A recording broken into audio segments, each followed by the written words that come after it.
paano nga po ba dinadiagnose yung pneumonia?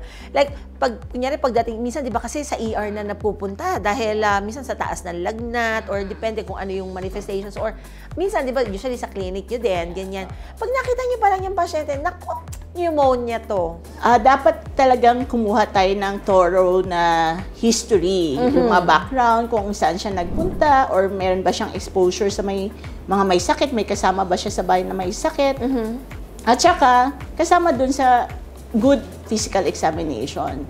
Kailangang i-examinin mo sila, titingnan mo kung may mga crackles, mga ganyan, or i-check mo yung oxygenation. Di ba may pulse ox naman sa clinic, titingnan mo kung babagsak, or mabilis yung hinga, or kailangan mo rin mag-request ng chest x-ray para makorrelate mo yung physical findings mo at saka history. So basically yon. So apart lang. from medical history, thorough medical history, physical examination, then nagpapagawa kayo ng chest x-ray. So bukod dyan, meron pa kayong sa outpatient naman, kung kaya namang x-ray lang, kasi not necessary, kung okay naman yung mga example, hindi naman talaga bagsak yung BP or hindi naman sobrang mabilis yung RR or hindi mataas yung temperature, pwede na kasing gamutin ang pneumonia sa bahay. So, hindi na kailangan magpa-sputum culture, blood culture.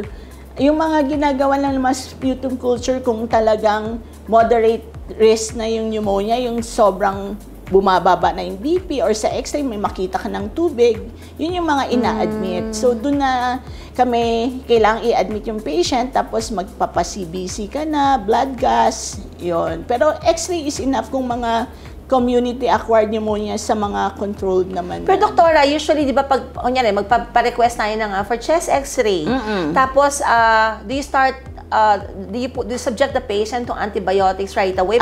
Or kasi di ba minsan tagal bumalik yung result? Usually, nagbibigay na kami ng empiric, yung tinatawag na empiric therapy, yung more likely naman na pwede na dun sa kasi di ba may mga classification din sa treatment kung pang low risk ba, moderate risk, or kung may comorbids naman, so may specific antibiotic naman. Kaya nga, kailangan magpatingin talaga sa doktor para yung doktor na lang yung magbibigay. At hindi nagsa-self-medicate. Yes, hindi yun yung pinaka, natin doon tandaan.